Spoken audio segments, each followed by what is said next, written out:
Hello guys, this is Nicole Sedino. Welcome to section 2 of the muscular system. In this section, we will be talking about the major and most important muscles of the body when it comes to practicing yoga. Which ones are the ones that we have to be more aware of and the ones that we should know a little bit about them.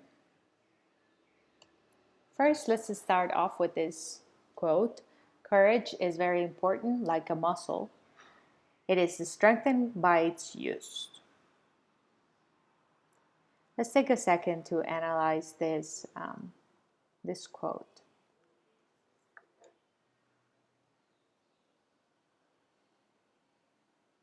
Let's talk about some of the most important muscles of the body. When it comes to yoga, we are able to use mostly all of the muscles of the body. With our practice, that is what makes it unique. You are contracting and at the same time, you are also stretching. The iliopsoas is known as the psoas muscle. It's actually a combination of two large muscles, the psoas major and the iliacus. The psoas major muscle originates in the lower back and the iliacus originates on the inside of the pelvis. Hatha yoga can be used to reawaken our consciousness of this large and important muscle. Once you awaken the iliopsoas, contract or relax it to transform and deepen your asana.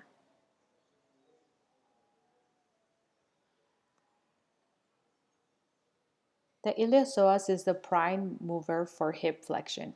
When we walk, the iliopsoas is working to lift the legs as we take steps forwards. It then lengthens as that hip extends behind us before contracting again to swing the leg forward into the next step. When the thigh is fixed, as in the sit-up, iliopsoas works to flex the trunk over the leg.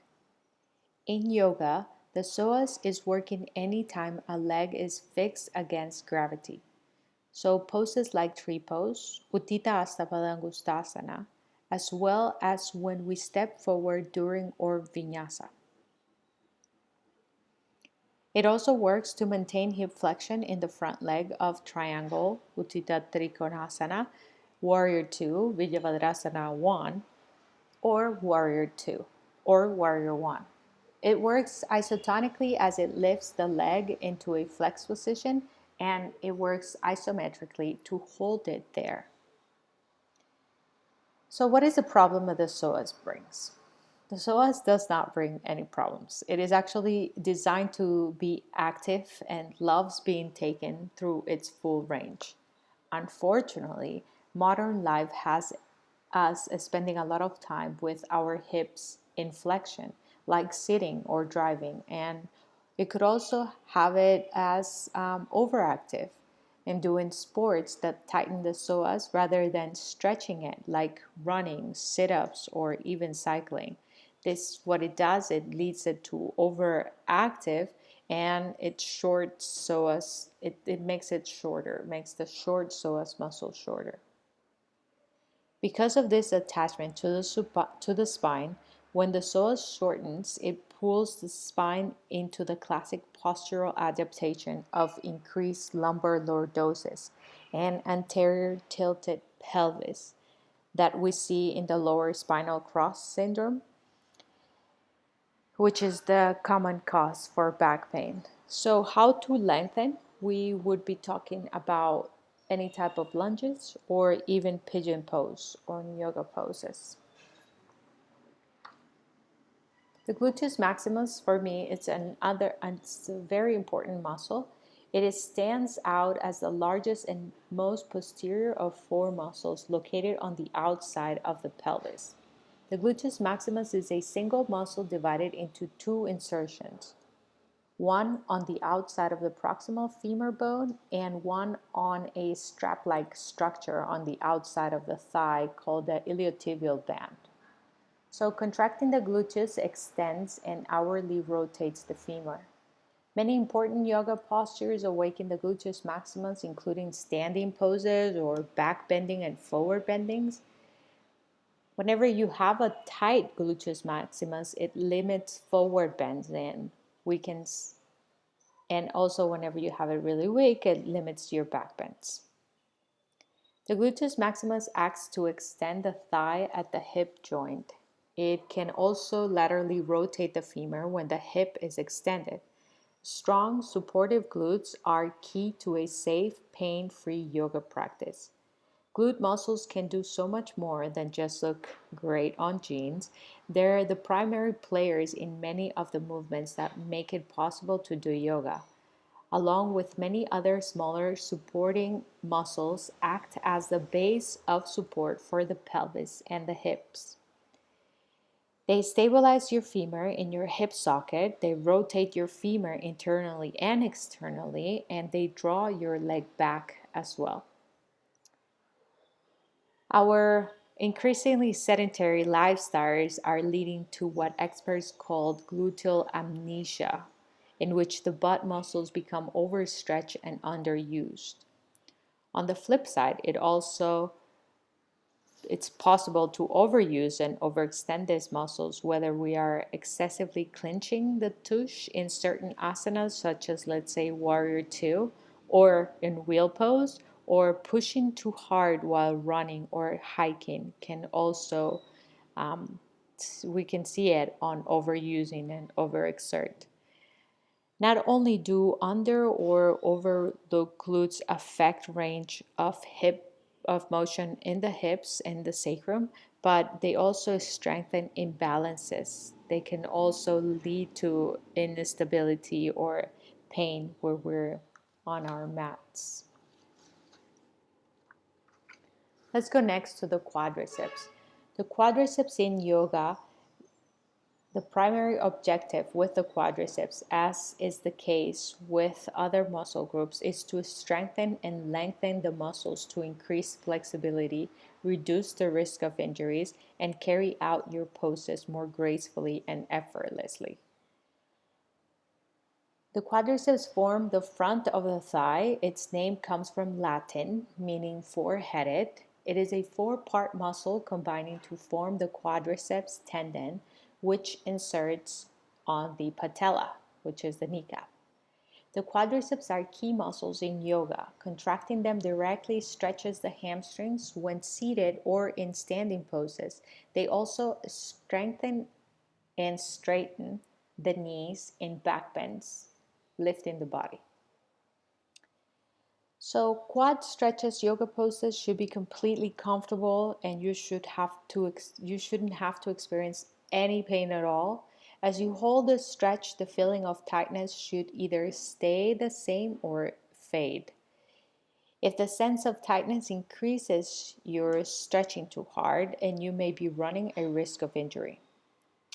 So all standing poses where you hold your knee flex will increase the strength of your quad, like Warrior 1 or Warrior 2. You do a lot of eccentric work. You could actually do a lot more of eccentric work when you deepen a high lunge by lowering yourself until your back knee touches the floor. After your knee touches the floor, strengthen both knees and return to your original position. Strengthening the knees will have a concentric part of your quad workout. Do not overwork your quads and take some time to feel this muscle group while you do any type of workout. And when you do yoga, a lot more, because you could connect with your respiration as well as with your muscles and your whole entire body in order for you to feel what's going on. The hamstrings. Hypermobile hamstrings is common for us yoga practitioners. How many times have you heard, yoga isn't for me, I can't even touch my toes? Bicep femoris flexes the straight knee and outwardly rotates the lower leg in the bent knee. Its rotary action accentuates twisting postures such as Marichasana. Tightness in this muscle limits forward bends and certain standing poses, especially those involving internal rotation of the leg. Semitendinous and semimembranous, these two muscles make up the inner hamstrings. The semimembranous has a flat, wide belly, and the semitendinous is a fusiform in shape with the distal end forming a long tendon. If your hamstrings don't have a lot of motion, gaining flexibility can help your knees, hips, and legs keep healthy. If they are hyperlax, though, controlling the range of motion will also help you stay injury free. Hamstrings are the healthiest when all of their fibers are able to fully lengthen and contract, which prevents muscle tears and promotes optimal muscle health. 4 muscle bellies, they originate at the sit bone and run down the back of your thigh, 2 in each inner backside and 1 in each lateral or outer thigh. Your hamstrings work to flex, that would be to bend your knees, and to extend, that means to strengthen your hips and posteriorly tilt your pelvis. When we talk about poses here, we talk about Supta Padangustasana, which is reclining hand to big toe pose, or we talk about Uttanasana, standing forward bends, or even Purvottanasana, the upward plank pose. Abdominal muscles. Yoga is a great way to strengthen your deep core. Yoga is a whole body practice which builds an integrated core. All of yoga balancing poses, whether you're standing, inversions, or arm balances, require a stable midsection.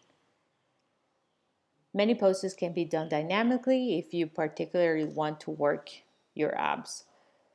When we talk about abs or abdominal muscles, we talk about the rectus abdominis, which is a long flat muscle that is divided into 4 bellies in a horizontal way.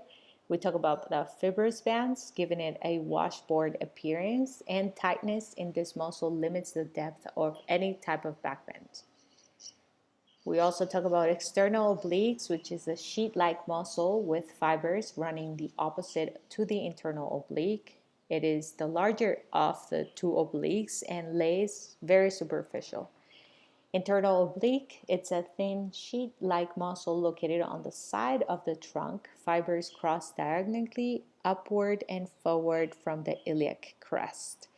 And the transfer abdominis, which is the deepest of the abdominal muscles fibers, they run horizontally, contracting, will allow compression in the abdomen and tones the abdominal organs. So what are some poses that will help out with the abdominal muscles? We will be talking about Navasana. Just holding Navasana pose is a great, good abdominal workout on its own. You can take it even farther by even incorporating a crunch. To do this, you can lower your torso and legs towards the floor simultaneously. Navasa or boat pose, you will be working the psoas major and spinal extensors work to maintain neutral alignment against the pull of gravity. The abdominal muscles work eccentrically to resist the hyperextension of the lumbar spine, and the abdominal muscles also resist the bulging forward of the abdominal organs, which bear the weight of the thorax arms. If you're an intermediate practitioner, we could also talk about Bakasana, which is the crow pose. We could talk about Vasisthasana, side plank, the Tolasana, which is the scale pose. Or if you're an advanced practitioner of yoga, we could talk about handstand, warrior 3, side crow. So what is the airbag effect? Contracting the abdominal muscles compresses the abdominal organs and provides additional support to the muscles surrounding the lumbar spine. This mechanism comes into play when we lift a heavy object, and Valsalva, it can be applied during yoga postures. In my recommendation, I would recommend to apply the airbag effect in all of your yoga practices. That way you will be. Let's take a closer look about this. It is a light contraction, which is necessary to benefit from its action. So you need to do a little bit of light contraction in order for you to benefit from the airbag effect. So the light contraction of the abdominals in back bends also opposes the hyperextension of the lumbar spine and tones the abdominals.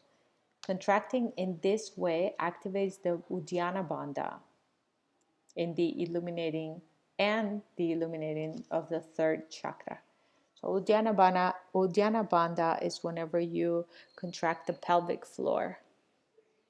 And that way you contract the pelvic floor, and at the same time it's a light contraction of the abdominal muscles. And I would recommend doing this throughout the whole entire practice, because it will also give your lower back huge support. So guys, thank you very much. That was part 2 of this muscle anatomy of the muscle. If you have any questions, please feel free to ask us at any time. And thank you very much for your time. I hope to see you on part 3 of this, in which we will be talking about kneeling poses, standing poses. We will be talking about sitting poses as well, and prone poses, among others. Thank you very much for your time.